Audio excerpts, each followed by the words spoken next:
दोस्तों आज हम आ गए हैं एक लेटेस्ट लेवल टूल के साथ। जब ये वीडियो आप लोगों को ये मोस्फेट बदलना है, कैसे बोर्ड को रिपेयर करना है। हाय फ्रेंड्स, आप सभी का फिर से बहुत बहुत स्वागत है हमारे इस यूट्यूब चैनल पे।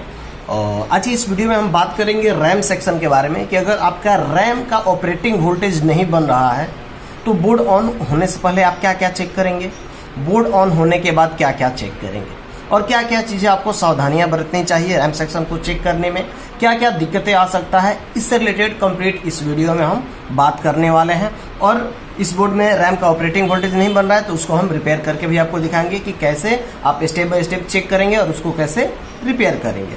तो कंटिन्यू वीडियो को लास्ट तक जरूर देखिए, ठीक है। और चैनल को सब्सक्राइब कर दीजिए। अगर आपको laptop, desktop, printer, CCTV, mobile, battery, e rickshaw, AC, PCB, cheap level repairing course करना है तो आप हमारे स्क्रीन पे दिए हुए नंबर पे कांटेक्ट करिए या फिर www.multitecinstitute.com पे विजिट करिए। चलिए दोस्तों, तो हम आ जाते हैं सबसे पहले कि यहाँ पे देखेंगे कि ये रैम सेक्शन है, ठीक है। यहाँ पे देखेंगे कि ये रैम सेक्शन है और अभी हमारा बोर्ड ऑन नहीं है। देखेंगे फैन अभी नहीं चालू हुआ है। सबसे पहले मल्टीमीटर को DC 20 रेंज पे सेट करेंगे। उसके बाद क्या करना है, एक पिन को आपको क्या करना है, ग्राउंड में लगा लेना है। ग्राउंड में लगा दिए। बोर्ड ऑन होने से पहले ये ड्राइवर आईसी है। रैम सेक्शन यहाँ पे reverse MOSFET, input coil, input capacitor, main MOSFET, supporting MOSFET, output coil, output capacitor, RAM section हो गया। VTT आईसी यहाँ पे है और ड्राइवर आईसी यहाँ। बोर्ड ऑन होने से पहले ड्राइवर आईसी में क्या चेक करना है आपको, ठीक है। सबसे पहले ड्राइवर आईसी पे इनपुट सप्लाई चेक करना है। बोर्ड ऑन होने से पहले इनपुट सप्लाई जो होता है ड्राइवर आईसी का 5 वोल्ट होता है। बूस्ट पे भी आपको 5 वोल्ट के आसपास ही होता है। तो सबसे पहले हम इस पे 5 वोल्ट चेक करेंगे 5 नंबर पिन पे। तो 1 नंबर पिन यहाँ पे है, तो 1 2 3 4 5 यहाँ पे आपको आ रहा है कितना, 0.4। ये हम पावर लगा दिए, ठीक है। और यहाँ पे देखेंगे कि आपका 1 2 3 4 5 यहाँ पे कितना वोल्ट आ रहा है, 0.4, ठीक है। 1 नंबर पे देख लेते हैं, यहाँ पे 0.9 आ रहा है। तो हम थोड़ा सा इसको मे बी इसका प्लग देख रहे हैं, आई थिंक एक बार चेक कर लेते हैं फिर से कि यहाँ पे एक्चुअली सबसे पहले तो हम स्टैंड वाइज सप्लाई यहीं पे चेक कर लेंगे कि आ रहा है कि नहीं। देखेंगे यहाँ पे स्टैंड वाइज सप्लाई आ रहा है, क्योंकि स्टैंड वाइज सप्लाई ही यहाँ पे आपको बनता है। तो ये डायोड है यहाँ पे, यहाँ पे 0.4 के आसपास सप्लाई आ रहा, पर यहाँ पे आना चाहिए 5 वोल्ट के आसपास। एक बार हम करते हैं, पावर आउट करते हैं, फिर से एक बार प्लग इन करके देखते हैं 5 नंबर पिन पे। सेम प्रोसेस है। यहाँ पे जो वोल्टेज आना चाहिए 5 वोल्ट के आसपास, ठीक है। 5 वोल्ट के आसपास सप्लाई आना चाहिए और यही 5 वोल्ट की सप्लाई आपको मे बी यहाँ पे आपका ये डुअल वाला है, 5 वोल्ट यहाँ पे आया और यहाँ पे आउट के कितना, अब देखिए ये है आपका डुअल वाला मोस्फेट। यहाँ पे 5 वोल्ट की सप्लाई आया और यहाँ पे आउट कितना किया, 0। यही यहाँ पे भी वही आ रहा है। तो या तो प्रॉब्लम आपका यहाँ पे होगा या प्रॉब्लम फिर आपका यहाँ पे होगा। चलिए, उससे पहले एक बार हम इसको ऑन करके देखते हैं क्या रिजल्ट हमें मिल रहा है, फिर इसके बाद इसको रिपेयर करने की सोचेंगे। तो सबसे पहले हम इसको ऑन किए, स्पिन, पंखा स्पिन हुआ, आप देख रहे होंगे, फैन चलने लगा। अब चेक कर लेते हैं इस पे कितना वोल्ट आ रहा है। अब देखेंगे कि इस पे सप्लाई आ गया कितना, 11 वोल्ट। चलिए 11 वोल्ट आ गया। 1 नंबर पिन जो बूस्ट है उस पर भी देखेंगे 11 वोल्ट के आसपास आ रहा है। इसका 7 नंबर पिन जो होता है ये होता है इनेबल, तो इस पर भी इनेबल ही बन गया। ये सारा प्रोसेस हो गया। तो इसका अब आउटपुट यानी 2 नंबर पिन सप्लाई आउट करना चाहिए, पर ये आउट नहीं कर रहा है। दिक्कत यहाँ पे है कि ये सप्लाई आउट नहीं कर रहा है। अब 2 रीजन है, या तो बोर्ड ऑन होने से पहले 5 वोल्ट यहाँ पे नहीं पहुंच रहा है जिसकी वजह से दिक्कतें आ रही है, या कि ये आईसी खराब है। ये आईसी खराब हो सकता है, या आपका मोस्फेट में अगर कोई दिक्कत होगा तभी सप्लाई को ड्रॉप कर सकता है। तो अब क्या करेंगे, अब हम स्टेप बाय स्टेप एक एक करके चेक कर लेंगे। कैसे, सबसे पहले तो हमको ये चेक कर लेना है उसके बाद आपका ये डायोड है, इस पे चेक करेंगे 5 वोल्ट और एक पे 12 वोल्ट। ठीक है, अब यही जैसे ही बोर्ड, जब तक बोर्ड ऑफ होता है तो ये 5 वोल्ट जाता है, बोर्ड ऑन होते ही ये 12 वोल्ट की सप्लाई यहाँ से निकलता है और यही आपके आईसी पे चला जाता है। तो आपको सिंपल सा यहाँ पे ज़्यादा फोकस करना है। तो चलिए यहाँ पे तो सप्लाई इनेबल तक आ गया। अब यहाँ से जो 2 नंबर पिन है ये मेन मॉस्फेट के गेट को इनेबल करता है। तो या तो हम मेन मॉस्फेट को हटा दें, फिर पता चल जाएगा कि यहाँ से सप्लाई बन रहा है कि नहीं। अगर मेन मॉस्फेट को हटाते हैं, अगर यहाँ पे सप्लाई बन गया, इसका मतलब आईसी हमारा सही है। मेन मॉस्फेट हटाने के बाद भी अगर सप्लाई नहीं बन रहा है तो या तो ये डायोड में दिक्कत हो सकता है, यहाँ पे भी दिक्कत हो सकता है, या फिर आईसी का दिक्कत। 3 चीज। तो अब हम क्या करेंगे, सबसे पहले हम क्या करते हैं कि मॉस्फेट को हटाते हैं। ये मॉस्फेट को हटाएंगे, मेन मॉस्फेट को, फिर हमें एक्चुअली पता चल जाएगा कि इसका गेट पे कोई वोल्टेज आउट हो रहा है कि नहीं हो रहा। पर यहाँ पे देखिए एक्चुअली और एक दिक्कत होती है, आप बिना निकाले भी आप पता कर सकते हैं कि मेन मॉस्फेट में दिक्कत है कि नहीं। अब देखिए अगर यहाँ पे सप्लाई ड्रॉप होता तो यहाँ पे सप्लाई 0 हो जाता है। यहाँ पे कितना सप्लाई है, 0.24, और ये जो आउट कर रहा है यहाँ पे भी 0.24 है। ठीक है, तो सेम वोल्टेज यानी जितना वहां पे दे रहा है उतना यहाँ पे आ रहा है। अगर नहीं आता या 0 हो जाता तब हम कहते कि मेन मॉस्फेट का दिक्कत है, सपोर्टिंग मॉस्फेट का दिक्कत है। यानी इनका दिक्कत नहीं है, ये आईसी का ही दिक्कत है। जितना आईसी दे रहा है उतना तो आ ही रहा है, आ रहा है ना। तो इसमें किसका दिक्कत है, आईसी का ज्यादातर दिक्कत है। अब हम क्या करेंगे, या तो किसी भी आप बोर्ड से रैम का ड्राइवर आईसी निकालिए, इसमें लगा दीजिए। कंसेप्ट क्या होना चाहिए कि उस ड्राइवर आईसी का पिन नंबर जो 3 है वो ग्राउंड से बीप करना चाहिए। 1 नंबर पिन बूस्ट होना चाहिए, दूसरा आपका HG मेन मॉस्फेट का गेट, तीसरा ग्राउंड, चौथा सपोर्टिंग मॉस्फेट गेट इनेबल, 5वां VCC, 6 नंबर आपका फीडबैक, 7 नंबर आपका इनेबल और 8 नंबर फेस। ये चीजें होना चाहिए। तो चलिए हमारे पास सेम बोर्ड है तो हमें इजी हो जाएगा, नहीं तो हम किसी मदरबोर्ड से निकाल लेते हैं। सेम बोर्ड है, इसका हम ड्राइवर आईसी निकालेंगे और यहाँ पे लगा के देखेंगे। देख रहे हैं कि ये है, ठीक है।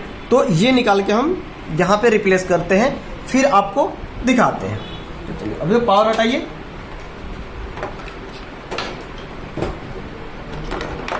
पावर हटा लिए हम, ठीक है।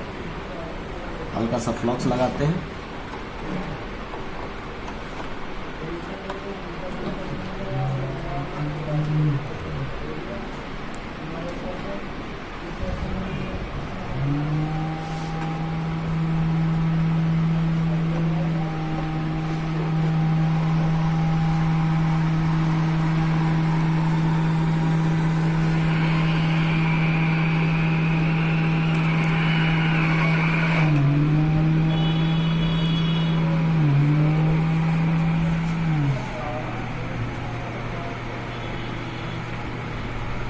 फैन हटाइए, फैन कनेक्टर हटाइए।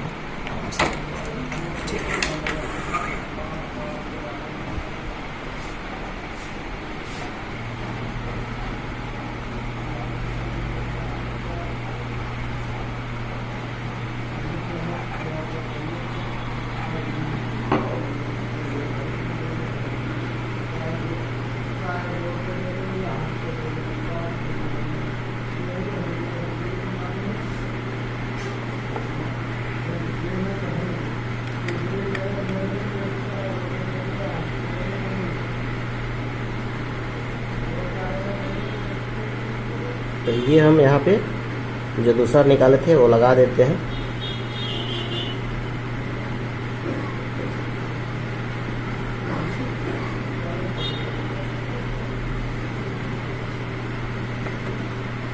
ये जो है दूसरा वाला हम यहाँ पे लगा दिए। चलिए एक बार फिर से हम पावर देते हैं, फिर चेक करते हैं इसका क्या स्टेटस है। तो हम पावर देंगे, बताइए उसको।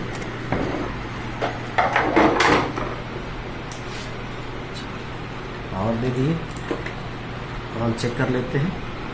पहले यहाँ पे सप्लाई अब यहाँ पे देखें कि मैं भी ऐसे ही है, ऑन करके देखते हैं गाइस। ये लग गया। अब मैं इसको पावर, चलिए अभी हमने आईसी को रिप्लेस कर दिया है। ये आईसी है आपका, किधर इसको रिप्लेस कर दिया है। अब हम इसको ऑन करते हैं, मदरबोर्ड को ऑन करते हैं। देखिए कि फैन स्पिन हुआ, फिर हम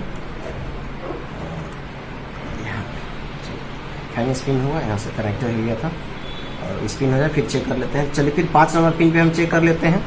11 point something volt. 1 number pin पे बूस्ट बन गया 12 वोल्ट। पहले क्या होता है 11 वोल्ट ही बन रहा था, बूस्ट हमेशा इन आने VCC से ज़्यादा बन रहा है। ठीक है, इसका यहाँ पे ये इनेबल सिग्नल है।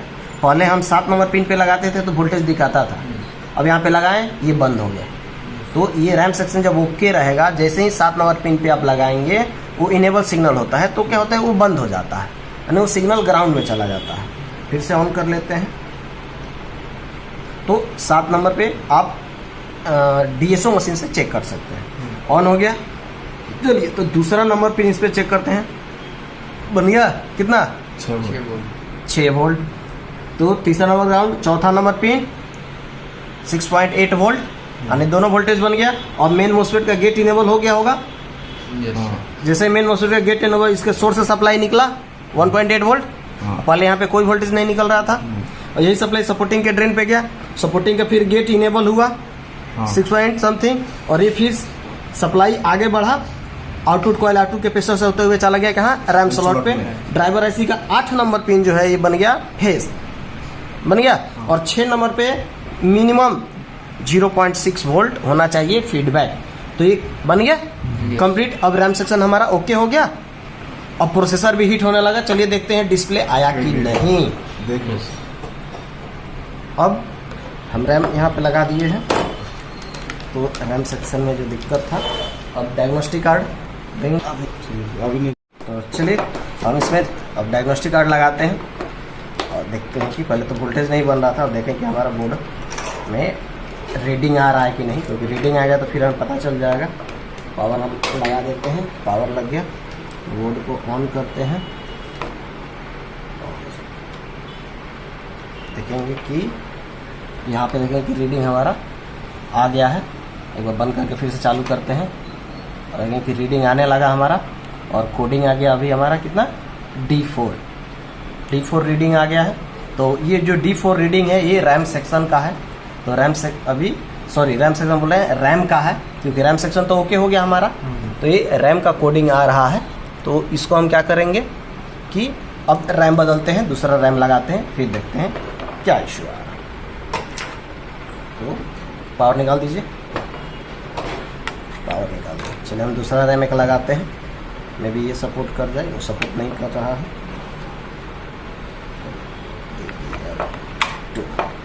लगा दीजिए, ऐसे ऑन करते हैं। रीडिंग आ गया 04 D5 D04 रीडिंग आ गया। चलिए तो ये 04 पे आके हमारा फिर स्टॉक कर गया है। चलिए कोई नहीं, फिर हम दूसरा एक और रैम लगाते हैं। ठीक है, मे भी डिस्प्ले आ जाना चाहिए, नहीं तो हम डिस्प्ले लगा के भी चेक कर लेंगे एक बार। ठीक है, तो पावर निकाल दीजिए, दूसरा रैम लगाते हैं, ताकि स्पीड कभी मैच नहीं करता है। तो हम इसमें लगा दिए, पावर लगाइए और पावर प्रेस करते हैं। नहीं है 3 0 आपका आया, तो ये E0 आया है। ये रैम का ही इशू है। एक्चुअली क्या है कि रैम सपोर्ट नहीं कर रहा है, इसको हम एक थोड़ा साफ ऑफ करके फिर लगा देते हैं। ये जो है आपका इस स्लॉट में लगाते हैं। ठीक है, इसमें देखते हैं। एक्चुअली रैम का 3 4 5 इसमें ये जो रहा ये सपोर्ट आपको में भी हो सकता है, ये नहीं कर रहा है रैम। ये वाला रैम में भी चल रहा है, इस पर डिस्प्ले भी हम देख लेंगे। निकालो पावर, ये आपके पास इरेजर है तो उससे साफ कर सकते हैं। अभी तो वैसे तो एक रैम का कुछ बन ही नहीं रहा था, रैम सेक्शन हमारा काम करने लगा। अब रैम को हम सपोर्ट नहीं कर रहा है तो रैम हम लगाएंगे दूसरा, में भी चल जाएगा। थोड़ा सा इरेजर वगैरह है तो आप इसे अच्छे से साफ करेंगे, दीजिए। तो चलिए पहले हम इसको साफ करते हैं अच्छे से।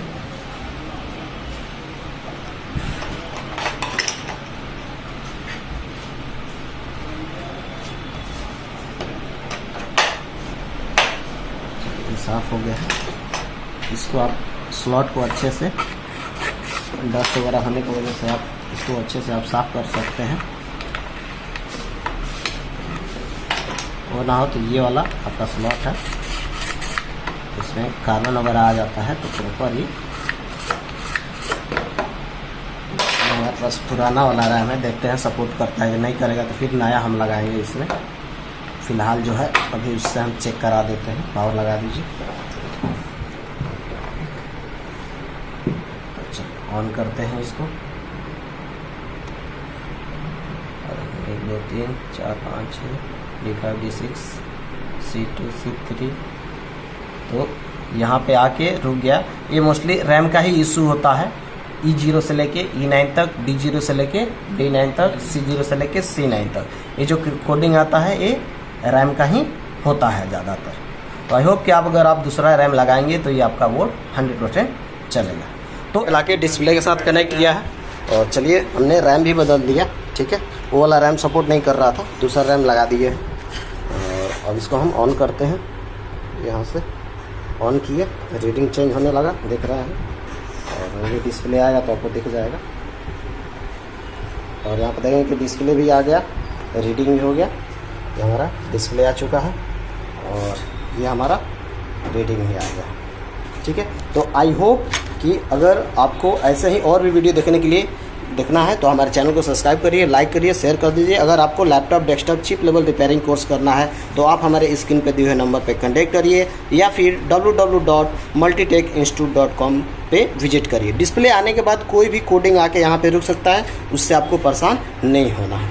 तो चलिए आई होप कि ये बोर्ड 100% सक्सेसफुल रिपेयर हो गया। दिक्कत था रैम ड्राइवर आईसी का, उसको हमने रिप्लेस किया था आपके सामने ही, और 100% ये ओके हो चुका है। चलिए मिलते हैं अगले वीडियो में, तब तक के लिए बहुत बहुत धन्यवाद। Thank you.